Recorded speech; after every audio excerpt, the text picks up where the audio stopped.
সুপ্রিয় দর্শক, আসসালামু আলাইকুম।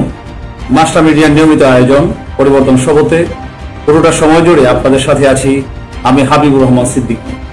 আর আমাদের সাথে আজকের এই আয়োজনে স্টুডিওতে আছেন অনলাইন অ্যাক্টিভিস্ট জনাব আলমগীর শাহান।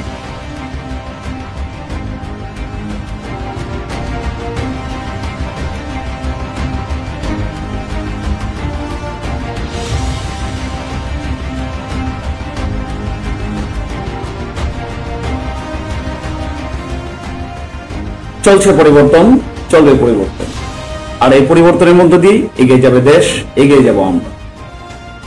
সম্প্রতি উত্তরাতে আমাদের চোখের সামনে এক ভয়াবহ বিভৎস ঘটনা ঘটে গেছে, আর সেই বিভৎসতা নিয়ে কেস অফ স্টাডি মাইলস্টোন নিয়ে আজকে আমরা কথা বলবো। আমাদের স্টুডিওতে আছেন আলমগীর শাহান, আপনাদের সাথে আমরা এ বিষয়ে আলোচনা করব। কেমন আছেন আলমগীর ভাই? আলহামদুলিল্লাহ, আমি ভালো আছি। যদিও এই সময়টুকু আসলে ভালো থাকার না, আমরা যে বিগত 21শে জুলাই যে দুর্ঘটনাটি ঘটে গেছে, আসলে ছোট ছোট বাচ্চাদের যে জলসানো শরীর এখনো কিন্তু আমাদের চোখে ভাসতেছে। তো সেই প্রেক্ষিতে আসলে ভালো থাকার না, তারপরে যেহেতু এই স্টুডিওতে এসেছি, অবশ্যই আলহামদুলিল্লাহ আল্লাহর সুস্থতা নিয়ে এখানে এসেছি। আপনি কেমন আছেন? প্রিয় দর্শক, মাইলস্টোন স্কুলের সেই বারান্দায় হয়তো আবার নতুন অনেক শিক্ষার্থীর কলকাকলিতে মুখরিত হয়ে যাবে। সেই শ্রেণী কক্ষে আবার হয়তো অনেক শিক্ষার্থী আসবে, কিন্তু শায়ান ইউসুফের সেই বিভৎস ঝলসর শরীর এখন আমাদের চোখের সামনে জল জল করে জ্বলছে। এই বিভৎসতা কেন আমাদেরকে দেখতে হবে? একে খন্দকার বিমান ঘাঁটি থেকে আবার বিমান উড্ডয়ন করবে, আবার কোন বিমানের শাসা শব্দে আকাশ প্রকম্পিত হবে, কিন্তু তৌকির ইসলামের সেই জীবন প্রদীপ আর ফিরে আসবে না, কিংবা তৌকির ইসলামের নব বিবাহিতা স্ত্রী তার স্বামীকে আর ফিরে পাবে না। এই বিভৎসতা নিয়ে, এই বিভৎসতার বিভিন্ন দিক নিয়ে আমরা আপনাদের সামনে আজকে আলোচনা করব। এরকম বিভৎসতা আমরা দেখতে চাই না। একটি ঘটনা ঘটার পর 1 সপ্তাহ 15 দিন পর্যন্ত আমাদের মিডিয়া, আমাদের দেশের মানুষ, রাজনৈতিক ব্যক্তিত্বগণ অনেক আলোচনা হয়, সমালোচনা হয়, কথা হয়, কিন্তু একটা সময় গিয়ে আলোচনাগুলি বন্ধ হয়ে যায়, পিছনে পড়ে যায়, আবার কোন এক ঘটনা আমাদের সামনে আসে। আমরা যখন দেখতেছিলাম মিটফোর্ডের সেই ভয়াবহতা, সোহেলের উপরে যে নির্মমতা, পাশবিকতা চালানো হয়েছে সেই মধ্যযুগীয় কায়দায়, আমরা ভেবেছিলাম এইরকম বিভৎসতা আমাদেরকে নাড়িয়ে দিয়েছিল, কিন্তু তার মাত্র 1 সপ্তাহের ব্যবধানে তার চেয়ে জঘন্যতম বিভৎসতা এই জাতির সামনে এসেছে।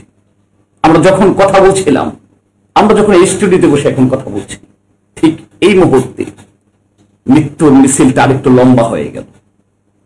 আমাদের মধ্য থেকে আরো একজন মাহতাব চলে গেল, সংখ্যাটা দাঁড়িয়ে গেল এখন 35। এই সংখ্যাটা শেষ পর্যন্ত কত দিকে ঠেকবে? এই সংখ্যার এই মৃত্যুর মিছিল কি উত্তরাতেই শেষ হবে, না আবার নতুন কোন উত্তর আমাদের সামনে আসবে? সেই প্রশ্নই আজকে খুঁজবো আমরা। জনাব আলমগীর ভাই, এই বিভৎস ঘটনার জন্য রাষ্ট্রের দায় কতটুকু আপনি দেখছেন? ধন্যবাদ আপনাকে।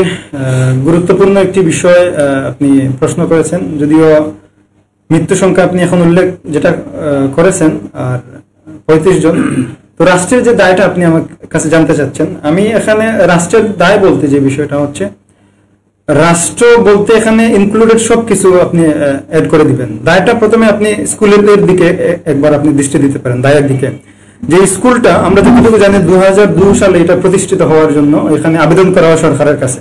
তখন কিন্তু স্থানীয় সরকার ওই আবেদনটা প্রত্যাহার করে দেন, যেহেতু এখানে পাশে আর্মি বেস আছে, এয়ারপোর্ট আছে, বিমান প্রশিক্ষণের যে উড্ডয়ন রাস্তা আছে ওইখানে আছে, যার জন্য এখানে বিমান স্কুল প্রতিষ্ঠাতা করতে দেওয়ার জন্য ওনারা অনুমোদন দেন নাই। কিন্তু পরবর্তীতে দেখা গেছে স্কুল প্রতিষ্ঠাতা যিনি আছেন, আমরা যতটুকু জানি উনি একজন সেনাবাহিনীর কর্নেল নুরুন নবী সম্ভবত। তো উনি ওনার মানুষ দিয়ে বা ছাত্র জনতা দিয়ে উনি আন্দোলন করানোর পরে ওখানে কিন্তু স্কুল এক প্রকার বলতে পারেন যে বাংলাদেশে যেটা হয় সর্বক্ষণ, যে আমার ক্ষমতা এখানে কি একটু আমরা এই বিষয়টা এরকম ভাবতেছি না, যে যেখানে এত বড় একটা দুর্ঘটনা, আপনি রাষ্ট্র যেখানে এই দুর্ঘটনা রোধ করতে পারতো, তার পর্যাপ্ততা যদি থাকতো, তাহলে তো এই ঘটনা ঘটার কথা আমি কারণ না। কিংবা এখানে যে আমরা এরকম বলি, রাষ্ট্র এখানে স্কুলটা হলো সেটাই বা রাষ্ট্র কেন বলে এখানে করতে, সেটা তো রাষ্ট্রের দায়। স্কুল তো হয়েছে তারপরে এরকম ঘটনা ঘটছে, স্কুলটা হইলো কেন তাহলে এখানে? যদি এইখানে থাকাটা স্কুলটা নিরাপদ নাই বা হয় তাহলে স্কুল কেন এখানে? এইটাই আমি বলতে চাচ্ছি যে এখানে দেখেন সরকার কিন্তু অনুমোদন দেয় না এখানে স্কুল হওয়ার জন্য, কিন্তু আন্দোলন করে এখানে আমি বলতে চাচ্ছিলাম আপনাকে যে বাংলাদেশে যেটা হয়, আমার যে ক্ষমতাটুকু আছে ওই ক্ষমতাটুকু প্রয়োগ করে আমি সরকারকে প্রশ্নবিদ্ধ করে মানুষের জনগণকে ফুসলিয়ে আবেগ অনুভূতি দিলে আমি চাইবো আমার স্বার্থটা এখানে উদ্ধার করার জন্য, যার জন্য এখানে আন্দোলন করে এখানে স্কুলটা প্রতিষ্ঠাতা করেন সাবেক যে সেনা কর্মকর্তা নুরুন নবী সাহেব, আমরা যতটুকু জানি। দেখেন তো এই প্রথমে দায়টা আমি কাকে দিচ্ছি? স্কুল প্রতিষ্ঠানকে, যে ওনারা যদি এখানে স্কুল প্রতিষ্ঠাতা করতেন না তাহলে আজকে আমরা এই মর্মান্তিক দুর্ঘটনা, যে কচি বাচ্চারা যারা মায়ের কুলে, যারা কখনো ওই যারা আসলে মৃত্যুবরণ করেছেন বা যারা শহীদ হয়েছেন, ওই বাচ্চারা কিন্তু কখনো এই চুলার পাশে যায় নাই, মা বাবারা ওদেরকে আগুনে আঁচ লাগতে দেয় নাই কখনো, কিন্তু আমরা দেখেছি যে মানুষের শরীর ক্ষতবিক্ষত হয়ে গেছে, মানুষ জানালার পাশে জানালার শীতলে ধরছে যে বাচ্চারা বাইরে আসবে, ওইখানে হাত রয়ে গেছে কিন্তু বাচ্চাটার দেহ গলে গেছে। এই যে করুণ অবস্থা, আমাদের কিন্তু রাত্রের ঘুম নষ্ট হয়ে গেছে। এই জন্য আমি স্কুলের দায় দিচ্ছি। দ্বিতীয়ত হচ্ছে আপনি বিমান বাহিনী, এই যে দেখেন যে বিমানটা বিধ্বস্ত হইলো, আমরা সবাই কিন্তু মিডিয়ার মাধ্যমে জানতে পারতেছি যে বিমানটা অনেক পুরাতন বিমান, এটা এখন সংরক্ষণে থাকার কথা ছিল। এই বিমানটা কিন্তু চায়না থেকে আমদানি করা হয়েছে, যদিও চায়না কিন্তু বিশ্বের মধ্যে উন্নতশীল একটা ব্যবসায়িক কান্ট্রি, ওরা কিন্তু ব্যবসার জন্য ভালো, মনে করেন আপনি প্রোডাক্টের জন্য ওরা ভালো, মোবাইলের জন্য বলতে পারেন, আপনি সুজের জন্য বলতে পারেন, অন্যান্য বিষয়াদির জন্য চায়না কিন্তু উন্নত। কিন্তু এই যে সামরিক যে অস্ত্রগুলো আছে, আপনি বিমান বলেন, অস্ত্র বলেন বা ড্রোন বলেন, ওই দিকে কিন্তু চায়না এখনো এতটা উন্নত প্রযুক্তি নাই, যেরকম আমেরিকা তৈরি করতে পারে, ইরান তৈরি করতে পারে, আমি বলি ওরকম কিন্তু ওনারা তৈরি করতে পারতেছে না। তো আমরা খরিদ করতেছি কই থেকে? আমরা চায়নার কাছ থেকে। আপনি যেটা বললেন এখানে চায়না থেকে, আমরা চায়নাকে দায়টা দিচ্ছি, কিন্তু চায়নার এই বিমানগুলি তো মিশর ব্যবহার করছে, অন্যান্য অনেক দেশ ব্যবহার করছে এই বিমানগুলি, সেম বিমানগুলি। কিন্তু বিষয়টা কি এরকম হয় না যে আমি যে মোবাইলটা ব্যবহার করছি, এই মোবাইলটা কোম্পানি ঠিকই ভালো বানাইছে, এখানে লাখ লাখ পিস অনেকেই ব্যবহার করছে ব্যবহারকারীরা, কিন্তু আমি আমার চার্জ দেওয়ার সময় যেটা এটার জন্য যে নিয়ম মেনটেন করা দরকার ছিল সেটা আমি মেনটেন করি নাই, এটা আমি উচ্চ তাপমাত্রায় রাখছি। তো এই যে আমি একজন মোবাইল ব্যবহারকারী হিসেবে আমার যে সচেতনতা দরকার ছিল, আমার যে সেফটি মেনটেন করা দরকার ছিল, এবং সেফটি মেনটেন না করলে আমার যে দুর্ঘটনা হতে পারে, আমি সেটা মেনটেন করলাম না, আমি দায় দিয়ে দিলাম এই মোবাইলের কোম্পানিকে। এটা কি অনেকটা এরকম হয়ে গেল না? আমরা চায়নাকে দায় দিয়ে দিচ্ছি। আমি চায়নাকে দায় দিচ্ছি না, আমি এটা আপনাকে বলতেছি না, অনেকটা এইরকম আপনি চায়না দায়ের বিষয় এটা না, আমি বলছি এখানে রাষ্ট্র এটাকে না করে কম্পেয়ার করেছি যে আমেরিকা যেই প্রযুক্তির সহিত এই বিমান বলেন, আপনি অস্ত্র বলেন তৈরি করতে পারবে, চায়না কিন্তু এরকম পারবে না, এটা আপনাকে মানতেই হবে। চায়না আর আমেরিকাকে আপনি কম্পেয়ার করতে পারবেন না। আপনি বলতেছেন যে চায়না থেকে মিশর কিনতেছে, রাশিয়া কিনতেছে, করতেই পারি, বিমান কাঠটা ভালো কাঠটা খারাপ, আমি আপনাকে শেষ করে আপনার প্রশ্ন মানতে হবে চায়না তারা নিজেরও সুপার পাওয়ার। আমি আপনাকে বলি, তো তারা যদি তাদের প্রযুক্তি সুপার পাওয়ার হইতে পারে, আমি চায়নার প্রযুক্তিকে কেন দোষ দিয়ে যাবো? আমি আমার নিজের সমস্যাগুলিকে আমি আপনাকে বলতেছি, আমি আপনাকে ক্লিয়ার করতেছি, আমি এইটা কম্পেয়ার করছি, আপনাকে বুঝতে হবে আমি কার সাথে কম্পেয়ার করতেছি। চায়না এবং আমেরিকার সাথে আমি কম্পেয়ার করতেছি তৈরিকারক হিসাবে। আপনাকে আমেরিকা আগে নিতেই হবে। আপনি বলতেছেন রাশিয়া কিনতেছে, রাশিয়া যেই অনুদান দিয়ে কিনতেছে, বাংলাদেশ কিন্তু ওই অনুদান দিয়ে কিনে নাই। বাংলাদেশ কখন কিনছে? এটা অনেক পুরাতন বিমান, যেটা এখন সংরক্ষণে থাকার কথা, যেটা চায়নার গ্রাউন্ডে থাকে, যেটা চায়নার গ্রাউন্ডে সবসময় থাকে, ওই বিমানটা কিন্তু বাংলাদেশের সরকার কিনেছে উড্ডয়ন করার জন্য অথবা প্রশিক্ষণের জন্য অথবা যুদ্ধ করার জন্য, যদিও এটা যুদ্ধের যোগ্য না। এই যুদ্ধ বিমান যখন যুদ্ধ বিমানটা যখন নিয়ে আসা হলো, নিয়ে আসার জন্য অনেকদিন এটা হয়তো ইউজ হয় নাই, যান্ত্রিক ত্রুটি থাকতে পারে। যখন উড্ডয়ন করার পূর্বে আমাদের উচিত ছিল এখানে উচিত ছিল ইঞ্জিনিয়ার দিয়ে সর্বক্ষণ এটার তত্ত্বাবধানে রাখা, কিন্তু ওইটা হয়তো ওইরকম রাখে নাই। যখন ওইটা ফ্লাই করে, আমাদের আরেকটা বিষয় লক্ষ্য রাখতে হবে, বিমান বাহিনীর এই গাড়িটা উনি ট্রেনিং প্রাপ্ত একজন পাইলট, আমরা যতটুকু জানি লেফটেন্যান্ট তৌকির, যিনিও এই দুর্ঘটনায় মারা গেছেন। এই গোনা একটা বসতির মধ্যে যে আমরা আসলে প্রশিক্ষণ দেই, যদিও আমরা যতটুকু জেনে থাকি অন্য কোনো প্রশিক্ষণ নাই আমাদের বাংলাদেশে এই প্রশিক্ষণ দেওয়ার জন্য, কেন থাকবে না? আপনি এখানে প্রথম হয়তো ঢাকা শহরে তো জনবসতি ছিল না যখন এই প্রশিক্ষণ কেন্দ্র বানিয়েছিলেন।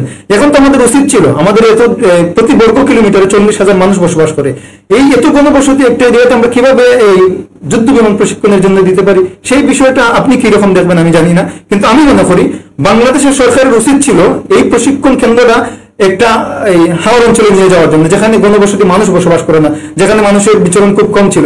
যদি এরকম পরিস্থিতি হইতো, যদি আজকের এই তৌকিরের বিমানটা যদি বিধ্বস্ত হইতো, তাহলে এত হতাহত হতো না, এত মানুষ শহীদ হতো না, এত মানুষ আহত হতো না।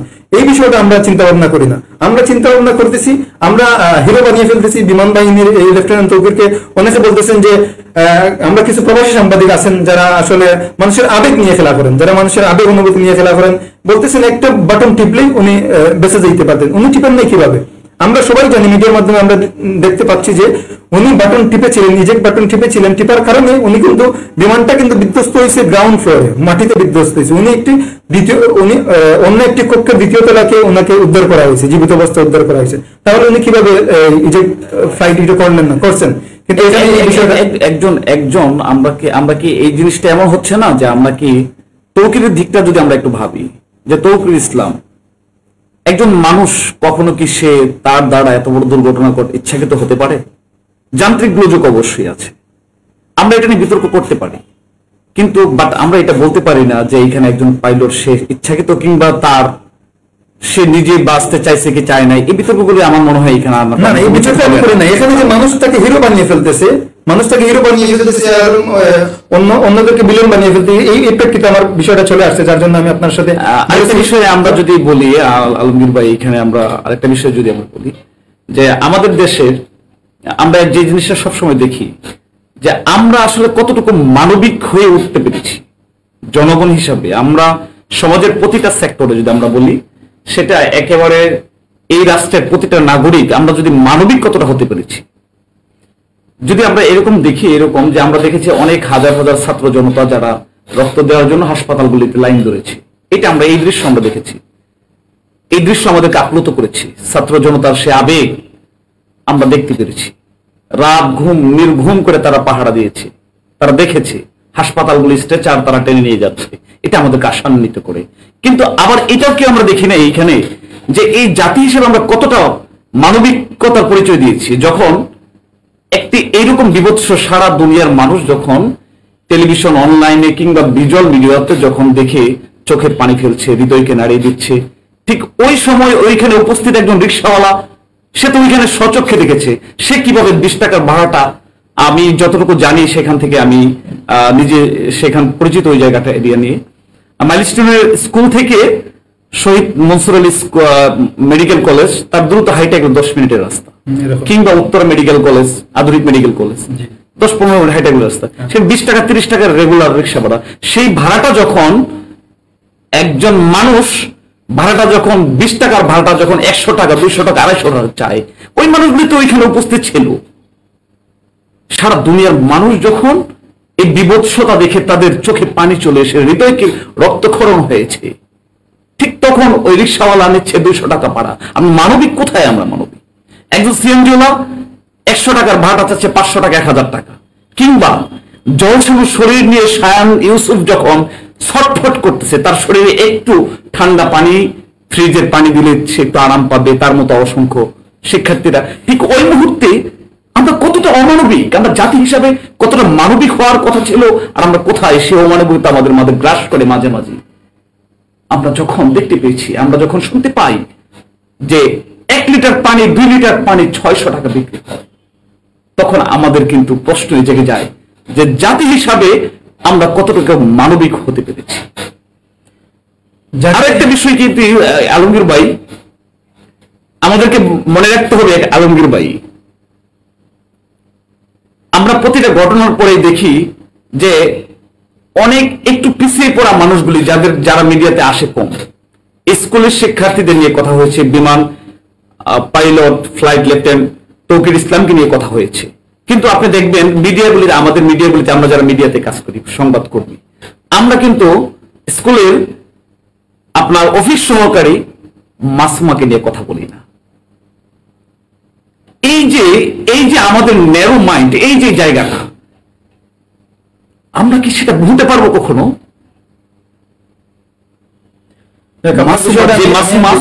এই বাচ্চাগুলিকে যখন যাক, আমি আপনার বিষয়টা বুঝতে পেরেছি যে মানবিক দিক থেকে আমরা কতটুকু মায়ের মতো করে লালন পালন করা একজন অফিস সহকারী আয়া, আমরা জানি স্কুলগুলিতে আয়া যারা, তারা কি করে সরাসরি বাচ্চাগুলিকে টেক কেয়ার করে।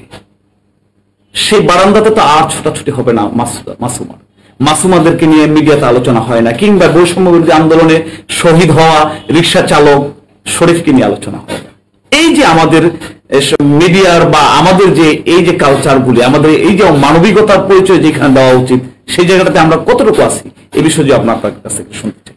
ধন্যবাদ। আসলে আপনি যে বিষয়টি আবারও নিয়ে এসেছেন, এটা আবেগের বিষয়, অনুভূতির বিষয়। এটা এখানে আমাদের বুঝতে হবে আমাদের মানবিকতা কোথায় আজকে গিয়ে দাঁড়িয়েছে। প্রত্যেকটা মানুষ কিন্তু এখন নিজ স্বার্থ কেন্দ্রিক মানবতাবাদী হয়ে গেছেন। প্রত্যেকটা মানুষকে দেখবেন আপনি যে নিজের স্বার্থের বাহিরে কোনো মানবতা দেখতেছেন না। যত মানুষই দেখেন না কেন, নিজের স্বার্থ খুঁজে ওনারা মানবতা করতেছেন। দেখেন ওই মাইলস্টোনের যে বিমান যখন বিধ্বস্ত হলো, তখন ঘটনাকে কেন্দ্রের মধ্যে হাজার হাজার মানুষ সমবেত হয়েছেন। বেশিরভাগ মানুষ কিন্তু ওখানে গিয়েছেন তামাশা দেখার জন্য। বেশিরভাগ মানুষ গিয়েছেন নিজেদের ভিডিও ধারণ করে ওই ভিউ ব্যবসা কামানোর জন্য। বেশিরভাগ মিডিয়া গিয়েছেন ওখানে টিআরপি লাভ করার জন্য। অনেক মিডিয়ার মাধ্যমে আমরা ওইখানে কোনো সত্য তথ্য যাচাই পাই নাই, ওইখানে রিয়েল ঘটনা কি ঘটতেছে ওইখানের কোনো তথ্য আমরা পাই নাই। আজকের মানবতাটা দাঁড়িয়ে গেছে যে আমার ফায়দার জন্য, যেখানে আমার ফায়দা হচ্ছে সেখানে আমরা মানবতা দেখাচ্ছি। অনেক ইনফ্লুয়েন্সার দেখবেন যে আপনারা যে ভিডিও, আমরা কন্টেন্ট ভিডিও বানাচ্ছি, আমরা আলোচনা করব, আলোচনা চলছে, আলোচনা চলবে। আমরা এই আলোচনার মধ্য দিয়ে কেস অফ স্টাডি মাইলস্টোনের বের করার চেষ্টা করব, আপনাদের সামনে সত্য উদ্ঘাটিত করার চেষ্টা করব। এ পর্যায়ে আমরা চলে যাব বিজ্ঞাপন বিরতিতে। বিরতির পর আবার আপনাদের সাথে কথা হবে। সকলে অপেক্ষা করুন ততক্ষণ।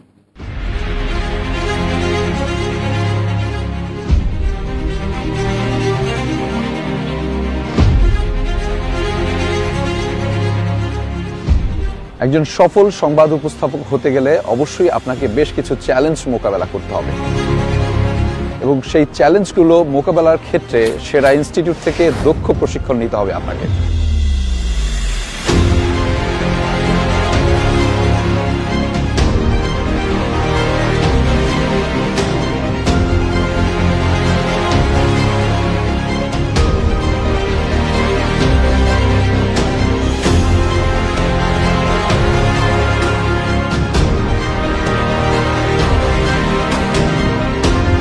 নিউজরুম, স্টুডিও কিংবা মাঠ পর্যায়ের প্রশিক্ষণ সবই থাকছে একটি কোর্সে।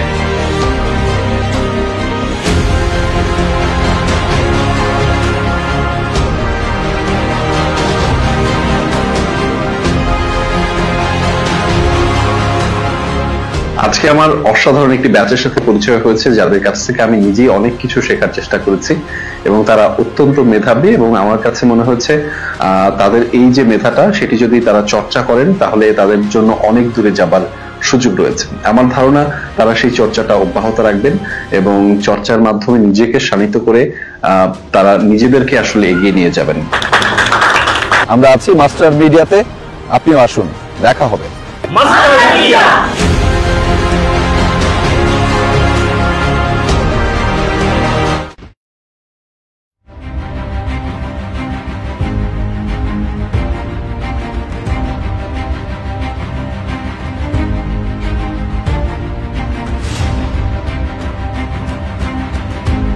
সুপ্রিয় দর্শক, বিজ্ঞাপন বিরতির পর আবারও আপনাদের সামনে আমরা হাজির হয়েছি। আমরা কথা বলতেছিলাম কেস স্টাডি অফ মাইলস্টোন নিয়ে। আমরা কথা বলতেছিলাম শায়ান ইউসুফের সেই বিভৎস জলসানো শরীর নিয়ে।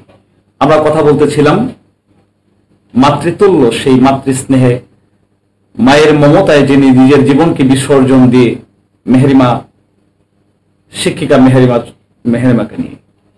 আমরা এই পর্যায়ে আমাদের অতিথি আলমগীর শাহানের সাথে আমরা কথা বলবো।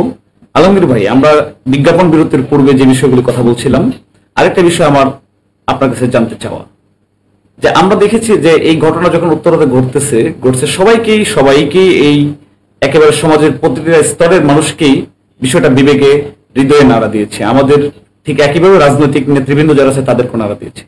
কিন্তু আমরা একটা জিনিস দেখেছি, সেখানে উৎসুক জনতা যেমনিভাবে ভিড় করার কারণে টোটাল বিষয়টা, উদ্ধার কার্যক্রম কিংবা অন্যান্য বিষয়গুলি ব্যাঘাত ঘটতেছিল। সেনাবাহিনী কিংবা আপনার ফায়ার সার্ভিস তারা বারবার তাদেরকে সরিয়ে দেওয়ার চেষ্টা করতেছিল। তো সাধারণ মানুষের, আমরা জানি যারা সাধারণ মানুষ তারা অনেক সময় তাদের মধ্যে সেই বিষয়গুলো এইভাবে কাজ করে না, কিন্তু রাজনৈতিক নেতারা যারা, তারা তো আমাদের বিবেক, তারা তো আমাদের এই সমাজ রাষ্ট্রকে পরিচালনা করে, তাদের জায়গা থেকে যে দায়িত্বশীলতার পরিচয় দেওয়া দরকার ছিল। আমরা দেখেছি হাসপাতালগুলিতে যেই সেফটি মেনটেন করা দরকার ছিল, যখন তাদের চিকিৎসা দেওয়ার দরকার ছিল, ওই সময় আমাদের রাজনৈতিক নেতৃবৃন্দ তারা ক্রেডিট নেওয়ার একটা বিষয় আমাদের সামনে আমরা দেখেছি, যে সবাই কে কার আগে ক্রেডিট নেবে প্রতিযোগিতা লিপ্ত হয়ে তারা হাসপাতালগুলিতে শোডাউন করে হাসপাতালে ঢুকতেছে। এই বিষয়টাকে আপনি কিভাবে দেখবেন? আচ্ছা, এই বিষয়টা কিন্তু অনেক গুরুত্বপূর্ণ একটা বিষয়। দেখেন, আমাদের ওই সময়টা, ওই মুহূর্তটা কিন্তু কোনো শোডাউনের মুহূর্ত না, ওই মুহূর্তটা কিন্তু কোনো নেতা কর্মীদের কন্ট্রোল দেওয়ার মুহূর্ত না। ওই মুহূর্তটা হচ্ছে আমাদের একটা মানুষের প্রাণ বাঁচানোর, একটা মানুষের বিভৎস শরীর যখন জ্বলে যাচ্ছে, তার শরীরটাকে কিভাবে একটু শান্ত করা যায় ওই সময়টা। ওইখানে সেনাবাহিনী সহ আম জনতা সহ অনেক মানুষ মানে পেরেশান হয়ে গেছেন।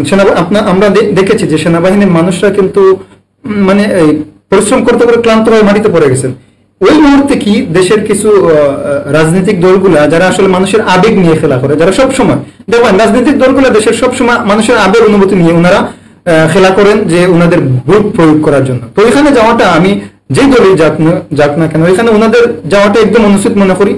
ওনাদের উচিত ছিল ওনারা ওইখানে বসে ওনাদের নেতা, ওনাদের কর্মী যারা আছেন ওদেরকে দিয়ে ওইখানের যে পরিস্থিতিটা ওইটাকে কন্ট্রোল করার জন্য। ওইখানে যাওয়ার পরে দেখতেছেন আমাদের ওখানে মানুষের কারো আবেগ ঠিক নাই, অনেক মানুষ কান্না করতেছেন, অনেক রাজনৈতিক নেতারা গিয়ে কি করতেছেন, হাত দিয়ে সম্বর্ধনা জানাইতেছেন। এটাও দেখলাম যে আপনার হাসপাতালে যখন এরকম একটা ঘটনা, যখন 60-70% শরীর আগুনে ঝলসে গেছে, 60-70% মানে কি পুরো শরীরটা ঝলসে গেছে। এখানে অনেক ধরনের সমস্যা হয় যে আমাদের যারা এখানে যাচ্ছে কোনো সেফটি মেনটেন করতে যাচ্ছে না, রাজনৈতিক কর্মীরা তার হাসপাতালের ভিতরে ঢুকতেছে। ইভেন কি আমরা দেখতে পেয়েছি যে এনআইসিউর মতো যেখানে সেন্সিটিভ একটা জায়গা, সেইখানে পর্যন্ত কোন মেডিকেল সেফটি মেনটেন করে দেয় না। এটাই আমি বলতেছি, আমাদের দেখেন ওদের রাজনৈতিক নেতাদের মাইন্ড কি, ওইখানে যদি আমি যাই, ওনারা মনে করেন এইটা যে ওইখানে যদি আমি যাই তাহলে মানুষ দেখবে, দুনিয়ার মানুষ, দেশের মানুষ দেখবে যে আমার মুখ নেতা ওইখানে চলে গেছে, তাই মানুষটার সিম্পতি চলে আসবে যে ওই মানুষটা হয়তো যে মানুষের প্রতি ভালোবাসে, মানুষের প্রতি আবেগ, মানুষের প্রতি অনুভূতি আছে। কিন্তু এখানে যাওয়ার পরে মানুষের যে অনুভূতিটা তৈরি হয়েছে, উপস্থিত জনতার যে তৈরি হয়েছে, স্টুডেন্টদের আমরা দেখতে পাচ্ছি ওরা কিন্তু কমে গেছে, যে আমরা আমাদের ভাইদের, আমাদের বোনদের রক্ষা করতে পারতেছি না। এখানে দেখা যাচ্ছে যে ওনাদের শোডাউন নিয়ে, পুলিশ প্রশাসন নিয়ে, পুলিশ প্রোটোকল নিয়ে রাজনৈতিক নেতারা চলে আসতেছেন। ওইখানে গিয়ে আমাদের কর্মীটা কি, আমরা নেতা কর্মীরা গিয়ে তোদেরকে কাউকে আমরা হেল্প করবো না, কাউকে আমরা উদ্ধার করবো না। কোন নেতা কর্মীরা দেখতে পাবেন কি আপনার ওনাদের উদ্ধার তৎপরতা আছেন? দেখতে পারবেন না।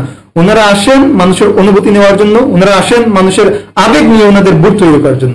এইটি হচ্ছে আমাদের স্বার্থ উদ্দেশ্য নিত প্রণোদনা। এখানে আসার মানে এটা হচ্ছে যে আমাদের সামনে দিয়ে নির্বাচন চলে আসবে, আমরা ওখানে যদি যাই তাহলে আবেগ নিয়ে, সিম্পথি নিয়ে আমরা কাজ করতে পারবো, মানুষের আবেগ আমাদের দিকে চলে আসবে, আমাদের ভোটটা একটু বেশি চলে আসবে। কিন্তু আমরা চিন্তা করি না, এখানে যাওয়ার পরে আমাকে দেখে আমার নেতাকর্মীর যারা আছে ওরা চলে আসবে, এখানে একটা জটলা বেঁধে যাবে, এখানে একটা ভিড় চলে আসবে, যার জন্য উদ্ধার তৎপরতাতে সমস্যা হবে, হাসপাতালে সমস্যা হবে, সেফটি মেনটেন হবে না, হাইজিন মেনটেন হবে না। এইগুলো কিন্তু আমরা আসলে দেখতে পাচ্ছি না। এই হচ্ছে আমাদের অতিথি, আজকের অতিথি আলমগীর ভাই অত্যন্ত সুন্দর করে বলতেছিলেন আমাদেরকে এই রাজনৈতিক ভাবে একজন রাজনৈতিক কর্মী যেরকম এই আমাদের সচেতন হওয়া উচিত, সমাজকর্মী এবং আমরা যারা মিডিয়া কর্মী, আমাদের সকলে প্রত্যেকের জায়গা থেকে একটি দুর্ঘটনা ঘটার পরে আমাদেরকে নিজস্ব প্রত্যেকের জায়গা থেকে সচেতনতার সাথে বিষয়গুলি দায়িত্বশীলতার পরিচয় দেওয়া উচিত।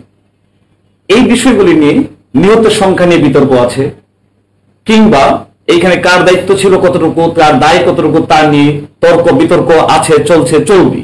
কিন্তু একটা বিষয় নিয়ে বিতর্ক কারণেই আমরা দেখেছি যে পুরান ঢাকার নিমতলিতে যখন ভয়াবহ অগ্নিকাণ্ড হইল, তা নিয়ে সরগরম হয়েছে। কিছুদিন যাওয়ার পরে সেটা এখন আমাদের দেখে আবার চলে গেছে। আমরা দেখেছি বেইলি রোডে যখন সেখানে অনেকগুলি তাজা প্রাণ ঝরে গেল, অনেক হইচই হইল, সেটা নিয়ে মিডিয়াতে হলো, আপনার রাষ্ট্র করলো, এখন আবার নিশ্চুপ হয়ে গেল। আবার হয়তোবা 1 সপ্তাহ 15 দিন, 6 মাস, 1 বছর পর এই মাইলস্টোন ট্র্যাজেডি আমাদের থেকে হারিয়ে যাবে। আমরা মাইলস্টোন ট্র্যাজেডিকে হারাতে চাই, কিন্তু মাইলস্টোন ট্র্যাজেডির মতন আর কোন ট্র্যাজেডি আমাদের সামনে আসুক সেটা আমরা চাই না। এখনো বিমানবন্দরের আশেপাশে আমরা দেখি, যেখানে বিমানবন্দরের আশেপাশে হাই রেঞ্জ বিল্ডিং হওয়ার কথা নয়, সেখানে 20, 30, 40, 50 তলা বিল্ডিং করে আমরা পুরো বিমানবন্দরের আশপাশে, ঢাকা বিমানবন্দরের আশপাশে আমরা দেখতে পাচ্ছি। আবার হয়তো এইরকম কোন একটি বিভৎস ঘটনা যখন আমাদের সামনে আসবে, আবার আমরা সেটা নিয়ে হইচই করব, অনেকগুলি প্রাণ চলে যাবে, তৌকিরের মতো অনেকগুলি মেধাবী প্রাণ চলে যাবে, শিশু কিশোররা চলে যাবে, আবার হয়তো আমরা আমাদের মধ্যে থেকে সেই ঘটনা চলে যাবে। আমরা এই ঘটনার মধ্য দিয়ে শিক্ষা গ্রহণ করতে চাই এবং পরবর্তী মুহূর্তগুলিতে যেন, পরবর্তী দিনগুলিতে যেন আমাদের দেশ রাষ্ট্র এই সচেতন ভাবে এই বিষয়গুলিকে আইডেন্টিফাই করে আমাদের সামনে এইরকম বিভৎস ঘটনা আর কোন শায়ান ইউসুফের চেহারার মতো বিভৎস সে জলসানোর চেহারা আমরা আর দেখতে চাই না। আমরা আর দেখতে চাই না এইরকম মৃত কোনো প্রাণ, আমরা আর দেখতে চাই না। প্রিয় দর্শক, দীর্ঘক্ষণ আমাদের সাথে ছিলেন, আমাদের আলোচনা শুনেছেন। আমাদের আলোচনা কেমন লাগলো আপনারা আমাদেরকে কমেন্ট বক্সে, ফেসবুক, অনলাইনে আপনারা আমাদেরকে জানাবেন। আগামীকালকে হয়তো আরো একটি নতুন কোনো পর্ব নিয়ে, আরো গুরুত্বপূর্ণ বিষয় নিয়ে আপনাদের সামনে আবার নতুন আরেকজন অতিথি নিয়ে আমরা হাজির হব। আজকের মতো বিদায় নিচ্ছি। আসসালামু আলাইকুম ওয়া রাহমাতুল্লাহি ওয়া বারাকাতুহু।